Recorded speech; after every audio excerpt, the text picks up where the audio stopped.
Saludos, Rodri, buen día, ¿cómo estás? Buen día, ¿cómo estás, Gregorio? Acá estamos, junto con Lolo, haciendo nada personal, como en cada mañana de lunes a viernes, ya hoy en la última edición de la semana, y como siempre, esperando este hermoso momento que nos lleva a recorrer estos hechos y curiosidades de la historia argentina, junto a vos. Bien, muy bien, bueno, muy amable, como siempre, está dispuesto. Hoy sí, nos trae una fecha bastante particular. Bueno. El día miércoles, Gregorio, Sí. para ir ya entrando un poco en lo que ha sucedido, el día miércoles ha pasado un tiempo bastante interesante, pero digo, todavía es motivo de discusiones y de lecturas en la historia argentina, y todavía hay de mucha memoria por quienes participaron. Se cumplió el primer golpe militar en la Argentina. Y confieso públicamente que a mí me cuesta muchísimo abordar estos temas porque por un tema bastante sencillo: ¿qué nació en democracia? Y la otra vez hablábamos con una compañera justamente, digo, qué difícil para mí es hablar de una dictadura o de un golpe militar, ¿no?, de la interrupción del modelo democrático, cuando uno no lo vivió. O sea, a mí en mi caso nunca me tocó vivirlo. Entonces uno tiene que evocar, uno empieza por el lado de, comienza a leer, ¿no?, va a las fuentes, pero trata de conceptualizar y de contextualizar concretamente qué es un golpe militar. Y justamente este miércoles, que fue una semana bastante particular, se cumplieron 93 años del primer golpe militar a un gobierno legítimo que fue el gobierno de Irigoyen. Correcto. Y muy interesante, Gregorio, algunas cuestiones para no dejar de lado. Primero, que fue el primer golpe militar en la región, algo que a veces se habla bastante poco. O sea, que fue el primer golpe militar que fue educador, de mala manera, para los próximos golpes militares que se vengan, no solo en el país, que en total tuvimos 6 en total, sino para la región entera, porque al poco tiempo será el de Brasil, el de Chile. Estamos hablando 1930. Y no solo eso, sino que fue un golpe muy buscado, a diferencia de otros donde hubo resistencia de sectores sociales. Este fue muy buscado y fue el más legitimado de todos. Esto a veces pasa desapercibido y uno cree que los golpes militares en la historia argentina fueron todos iguales. Este particularmente no. Y va a ser motivo de lectura para los radicales que están en ese momento, para el movimiento obrero que se estaba surgiendo en ese momento. Recordamos que esto es previo al peronismo, ¿sí? Perón apenas era un oficial del ejército, ¿sí? Sí. Que tiene participación en el golpe, pero no tiene poder de mando. Y algo muy interesante de este golpe es que a futuro los próximos golpes van a tomar lecturas de este mismo, de qué era lo que no, los errores, o sea, perfeccionar el mecanismo del golpe. Bien. Y vamos a poner en contexto qué es de lo que estoy hablando, Gregorio. 1930, ¿sí? Una Argentina que estaba con problemas de crecimiento, ¿sí? No porque no lo tuviese, sino más bien porque estaba en un contexto muy difícil de hacerlo, que era el periodo entre guerras mundiales. No solo eso, crisis económica, que esto afectaba a los mercados internos argentinos, que fundamentalmente lo que vendían los alimentos era granos y carne, el negocio de los frigoríficos. Y por el otro lado, muy interesante, Gregorio, lo que sucede ese mismo año, porque ese mismo año también tenemos la participación de un segundo gobierno radical, que es el de Irigoyen. Digo segundo porque ya que tiene un primer mandato. En el medio está el de Alvear, otro hombre que también pertenecía a la fila del radicalismo, y que se habían logrado toda una serie de reformas en el país, que ponían inquietos a algunos sectores y otros sectores los inquietos. Por ejemplo, ¿cuáles? Habíamos hablado de alguna de ellas. La reforma universitaria del año 18 se da en un gobierno radical.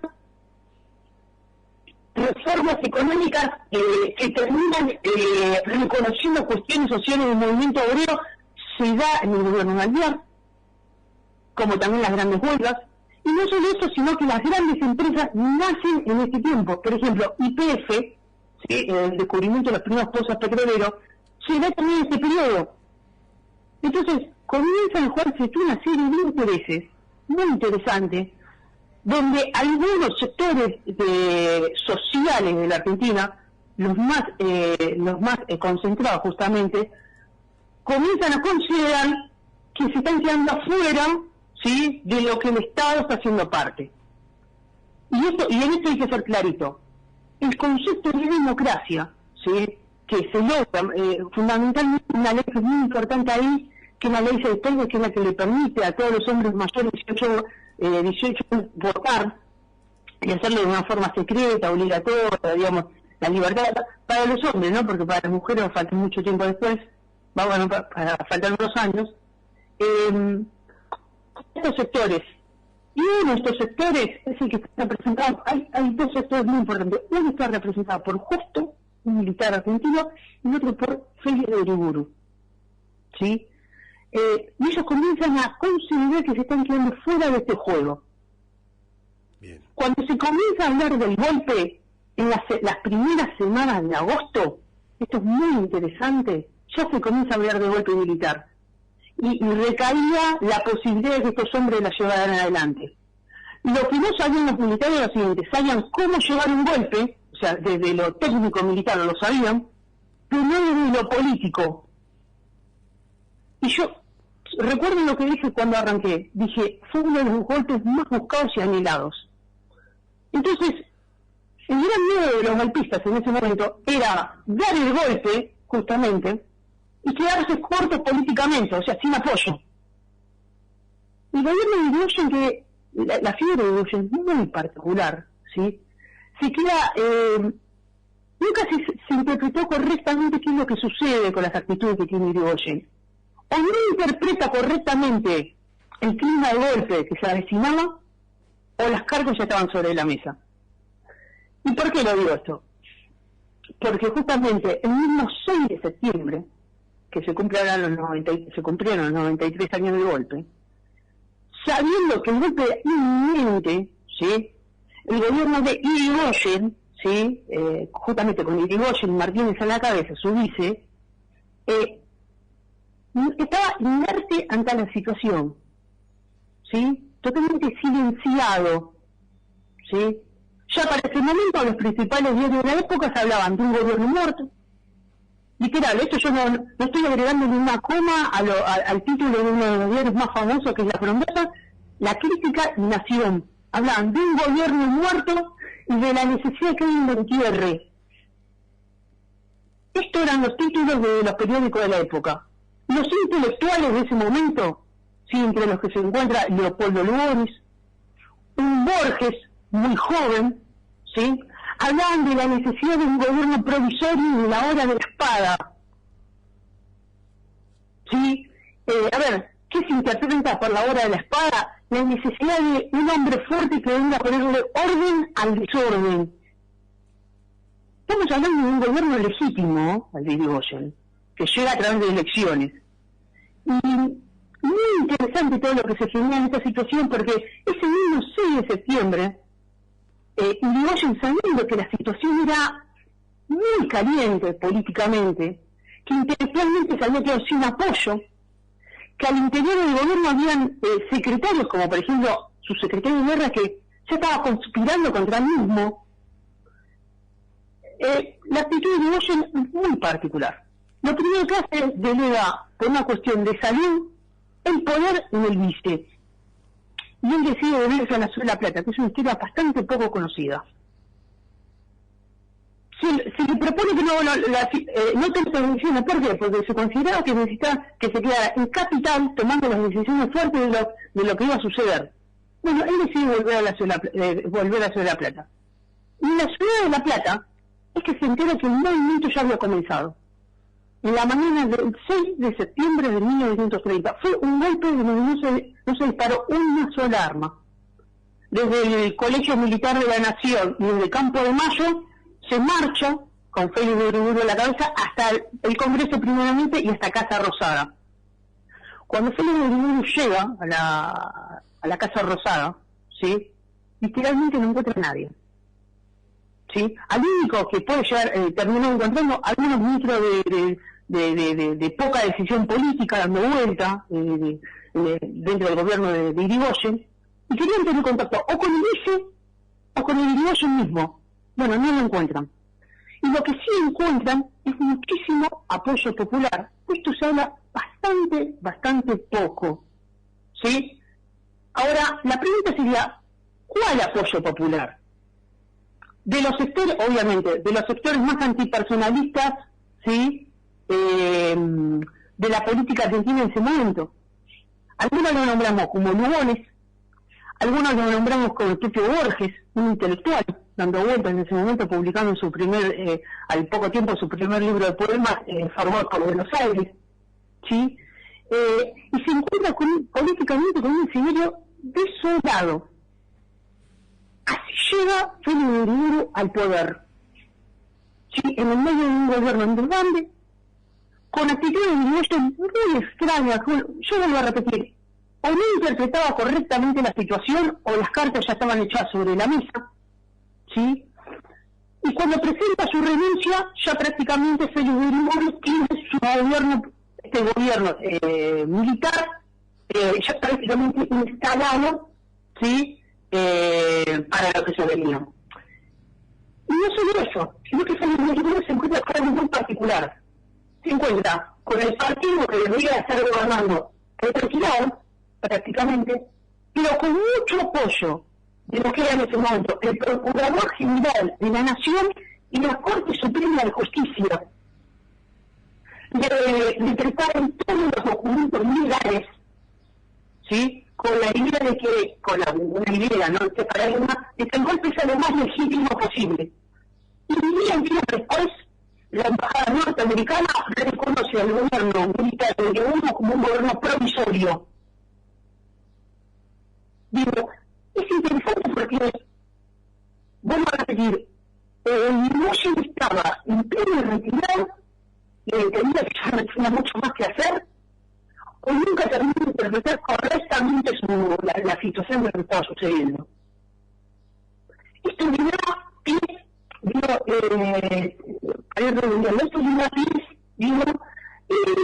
lo que van a ser los futuros golpes en la Argentina. ¿Sí? El gobierno tiene que ser lo más legítimo posible. Y cuando hablo de legítimo, hablo de documentos firmados por la Corte Suprema de Justicia. Que a veces habla, también, esto se discute poco. Organismos del Estado, si sectores concentrados en el Estado, de lograr que ese momento terminan legitimando con documentos y con el aparato, un parte de la parte estatal que quedaba, un golpe delicado. ¿Sí? Y dos figuras muy centrales que pasan en esta web, una es la del dibujo y la otra imagen es la de Jojo. ¿Sí? A ver, Rodrigo. Sí.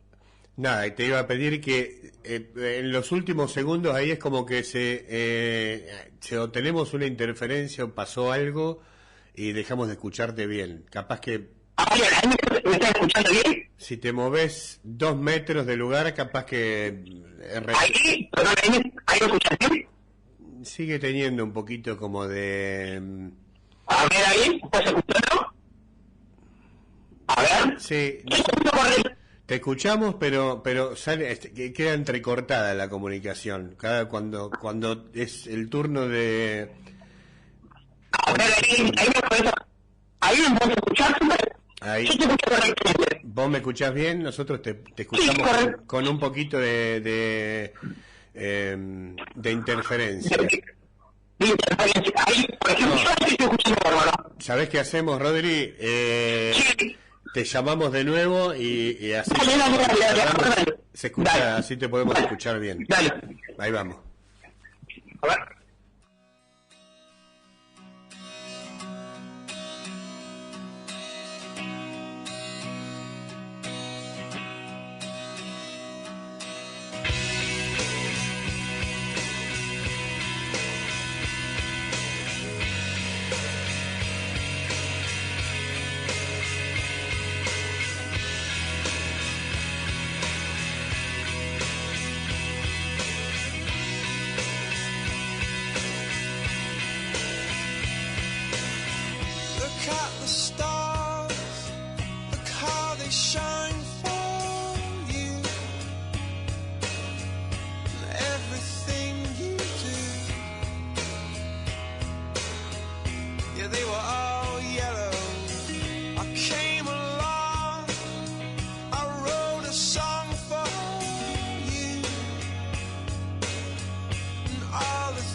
was called yellow. So then I took my turn. Oh, what a thing to have done. And it was all yellow.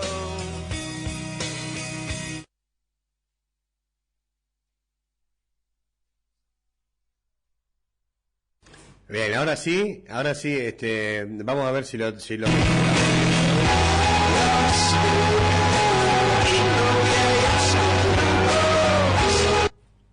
Ahora sí, a ver si lo escuchamos bien a Rodri. Sí, ahí me escuchan correctamente. Sí, ahora sí, te escuchamos perfecto, Rodri. Sí, bueno, el tema de la comunicación. Sí, son así, son cosas que pasan. Bueno, muy bien. Veníamos muy bien, veníamos bien. No sé hasta dónde me habrán escuchado, pero sí, más o menos calculo... La última partecita fue la que se desfiguró. Bien. No, que contaba que fue un golpe muy particular a diferencia de los que se avecinaban. Digo, porque no se disparó un solo disparo, hubo mucho consenso social. Estaba por ese lado justo cuando seguramente se comenzó a cortar. Sí. Mucho consenso intelectual, sí, por eso nombré a Borges, a Lugones, digamos, como dos principales figuras, y muy pocas voces en contra, sí. A ver, una voz en contra de un dirigente muy joven en ese momento fue Jauretche, un hombre muy joven que considera que ya esta situación, por supuesto, es morbosa de cómo se está dando, sí. Y aparte de la actitud del gobierno de no tomarse muy en serio este clima de golpe que se está generando. Otra figura también que es muy crítico a esta situación es la del socialista Palacios, que a veces queda bastante olvidada de esta Argentina, y una muy interesante, que es un escritor también argentino muy interesante también, un intelectual de ese momento, que es Roberto Arlt, ¿sí? Digo, fuera de eso, hubo muy pocas voces en contra del golpe. Las editoriales de los diarios hablaban ya del gobierno provisorio, ¿sí? De esta manera lo recibieron a Uriburu. Hablaban de la hora del orden, de la hora de la espada. Hay un famoso discurso de Lugones que hace mención a la hora de la espada, ¿sí? Y con títulos como es una pequeña actividad. Hay varios títulos de diarios de ese momento, del golpe del 30, y uno muy interesante que dicen, ya se encuentra listo el muerto, solo falta quien lo entierre. O sea, de esa manera, un diario como La Nación se refería justamente al gobierno de Irigoyen. ¿Sí? Y para ir cerrando una cuestión más, uno de los hombres que yo nombré en ese momento fue Lugones, que es un escritor, un intelectual que apoya a Uriburu, que apoya justo y va a apoyar los gobiernos que siguen. Él es el que propone la instalación, ¿sí?, de mecanismos de tortura, ¿sí?, a aquellos opositores políticos. Y un mecanismo que él inaugura en Argentina es la picana. Algo que también a veces una parte oscura de Lugones. No lo llega a ver Lugones, pero sí su hijo, Polo. Escuchen bien esta historia. Su hijo Polo sí lo llega a ver, porque él termina a cargo de la policía durante esos años, de la policía de la ciudad, y a los opositores se los torturaba con las primeras picanas que había traído su padre. Y no termina ahí la historia.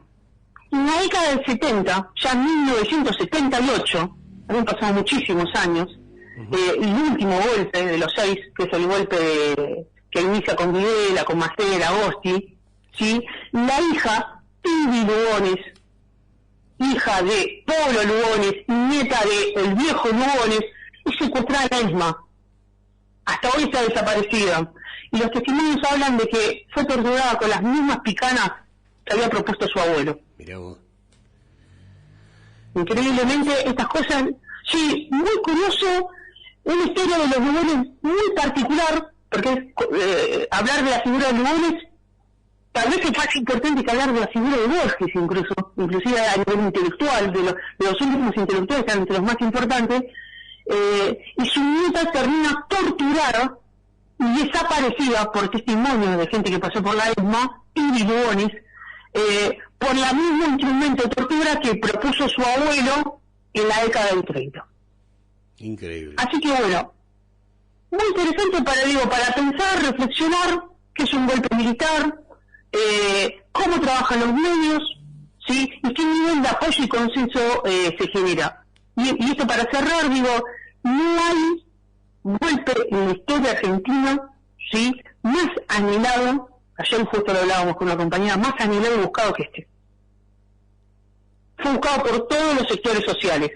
Ahora ustedes me podrían decir, bueno, pero ¿qué pasó con la clase obrera? Bueno, no tenían ni voz ni parte en ese momento. ¿Sí? El movimiento obrero, recordemos que todavía no estaba plenamente organizado, ¿sí? Esto es previo al peronismo, ¿sí? Incluso hasta el propio Perón, sí que era un oficial muy joven, termina siendo muy autocrítico de su propia participación en ese golpe. Porque dice, a mí me movilizaron, que es muy probable que así haya sido. Sí, pero él mismo dice, a mí me movilizaron, y fue un golpe que en todos los sectores hablaba. Esto fue en palabras del propio, en memorias que mucho tiempo después, cuando está en Puerta de Hierro, lo reconoce el propio Perón. Sí que se habla, ¿participó o no participó? Sí, estuvo. Así que bueno, esto ha sido el día de hoy. Espero haber sido clarito. Perdón por el tema de la comunicación. No, eso pasa. En radio en vivo pasan esas cosas, Rodri. No sí, muy bien. Y quería recomendar algo. Hay una película de la década del 70, sí, muy interesante, se llama El huevo de la serpiente. Yo no sé si alguna vez escuchaste hablar de esta película, Gregorio. Me suena un montón, pero creo que no la vi. Estoy casi bien, seguro. No te la voy a spoilear, como se dice hoy. No te la voy a spoilear. Sí. Esa película de la década del 70, ¿sí? Es una película que dibuja el panorama, a ver cómo le puedo explicar, el panorama previo al ascenso del nazismo, escuchen bien, previo al ascenso del nazismo, de la figura de Hitler, concretamente en Alemania. Y habla, la película te dibuja un poder político muy debilitado, medios de comunicación muy fuertes, muy influyentes en ese momento, ¿sí? Y pone en discusión, ¿sí?, el concepto de la democracia. Bien. ¿Sí? A ver, ¿qué sucede cuando te entregan la democracia en tus manos, pero eso se vacía en derechos? ¿Sí? Y se llama El huevo de la serpiente. Yo la recomiendo, está colgada en YouTube, es una película para volverla a ver, para reflexionar muchísimo qué es lo que plantea la película, cuál es la lectura política que se hace de todo esto, y del peligro de las soluciones mesiánicas. Esto hace mucho hincapié, esto de que un candidato sea el salvador de toda una situación económica, social y política que arrastran varios años de decadencia. Esto pone en discusión la película. Yo les aconsejo verla nuevamente porque se han reeditado muchas estas discusiones y a veces parece que, no solo esto, a veces parece que muchas de las discusiones que tenemos políticamente actualmente, ¿no? Con todo lo que ha sucedido esta semana después de las primarias, de las PASO, sí. Se han reeditado mucho estas discusiones y siempre digo lo mismo, muchas de estas ya tienen antecedentes en la historia. Y pasaron o en silencio o desapercibidas, ¿sí? O nuevamente hay que volver a estas situaciones, digamos, para volver a leer todos estos procesos y cómo terminaron, ¿sí? Así que bueno, película que recomiendo, El huevo de la serpiente, súper recomendable, está colgada en YouTube, yo es más la volví a ver, es un peliculón, y es muy llevadera. Así que bueno, esto ha sido un poco el día de hoy, 93 años de golpe militar de Irigoyen. Bueno, Rodri, genial, yo ya me apunté por supuesto El huevo de la serpiente, vamos a ver si el fin de me deja un ratito, que por ahí va a estar un poco feo, YouTube y un poco de cine, Así que ya te contaré. Bueno, buenísimo, como todos los viernes, Rodri, por supuesto, genial este segmento de hechos y curiosidades de la historia argentina, que tenemos el agrado y el placer de poder compartirlo cada viernes y adentrarnos de alguna manera en estas cuestiones, en las fechas, evocar las fechas más cercanas en cuanto a las efemérides de lo que ha sucedido en estos días, pero de hace un montón de años atrás, y para mantener viva la memoria y analizar y pensar y rever algunas cuestiones como lo hacemos cada viernes. Así que genial. Te mando un fuerte abrazo, que tengas un hermoso fin de semana y si Dios quiere nos encontraremos el próximo viernes con algún otro tema que nos lleve a bucear por los hechos y curiosidades de la historia argentina. Bueno, muy amable. Saludos a todos por la radio y a la audiencia general, y muy amable como siempre.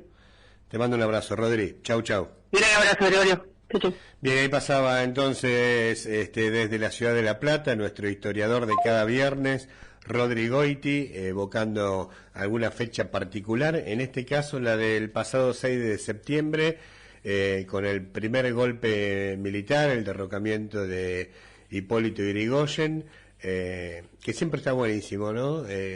Volver a analizar y a rever nuestra historia como lo hacemos cada viernes. Vamos y venimos, Lolo, vendemos un poquito, pausa de 11:30, escuchamos un poquito de música, último día de la semana, último día hábil de la semana, ¿no? Y palpitamos de alguna manera el fin de semana. En la ciudad vamos a estar disfrutando lo que va a ser, o lo que ya es, el primer encuentro de rodantes allí en la Quinta Municipal. Después nos vamos a dar una vueltita por ahí, vamos a ir a visitar los rodantes, los rodanteros, y a disfrutar también de las actividades que están programadas por allí. Vamos, Lolito.